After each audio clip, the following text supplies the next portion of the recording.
పంపించమనండి, తప్పేముంది. ఆయన మైక్ పట్టుకొని ఇష్టం ఉన్నట్టు మాట్లాడి రేవంత్ రెడ్డి గారిని పబ్లిక్గా తిట్టి అదొక జోక్ అనుకొని నవ్వుకుంటూ ఏంటో పిచ్చి పిచ్చి జోకులు వేసాడు. ఆ జోకులు కూడా మీకు తెలుసు, నేను నోటితో చెప్పలేనటువంటి జోకులు.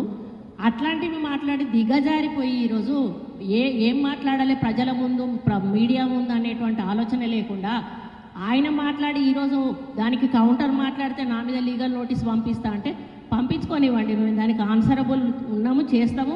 మేము ఎక్కడా కూడా తప్పు మాట్లాడలేదు. ఆయన ఇచ్చిన దానికి కౌంటర్ మాత్రమే మేము మాట్లాడడం జరిగింది. ఇచ్చుకున్నా మాకేం ప్రాబ్లం లేదు. ఎందుకంటే ఇకనైనా భాష మార్చుకుంటే మంచిదని మళ్ళీ కూడా నేను హెచ్చరిస్తా ఉన్నాను. ఎందుకంటే మీ నాన్న దగ్గర నుంచే స్టార్ట్ అయింది భాష వక్రీకరించి మాట్లాడడము, ఇటువంటి భాష మాట్లాడడం అనేది.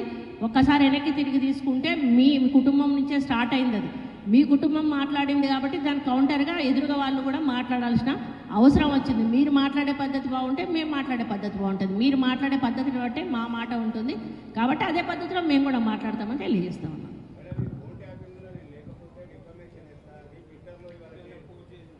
అది ఆయన వేసుకొని ఇవ్వండి అబ్బా. ఫోన్ ట్యాపింగ్లో వస్తుందా రాదా అని ఇన్వెస్టిగేషన్ జరుగుతూ ఉంది. ఇన్వెస్టిగేషన్లో ఆయన పేరంటూ వస్తే తప్పకుండా కేసు పడుతుంది. ఇప్పుడు అధికారులు వాళ్ళ అధికారులే కదా వచ్చి వాళ్ళే అప్రూవల్గా మారుతూ ఉన్నారు కదా. అమెరికాలో ఉన్న వాళ్ళు, బయట దేశాలకు పోయిన వాళ్ళు కూడా ఈరోజు వాళ్ళకు మాకు సంబంధం లేదు, వాళ్ళు చెప్తే మేము చేసాము, మమ్మల్ని వదిలిపెట్టండి బాబు అని కాళ్ళ బేరానికి వస్తున్నారు.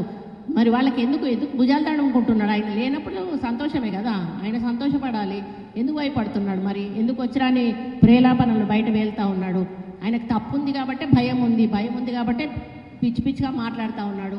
ఆ పిచ్చి పిచ్చిగా మాట్లాడినప్పుడు అర్థమవుతుంది ఆయనకు ఫ్రస్ట్రేషన్ ఉంది. ఓడిపోయిన ఫ్రస్ట్రేషన్ ఒక పక్క, ఫోన్ ట్యాపింగ్ కేసు ఒక పక్క వచ్చింది. చెల్లబోయే జన్మస్థానంలో అవేంటి వాటిని ఏమంటారు, రుద్రాక్షమాలలు పట్టుకొని పూజలు చేస్తుంది.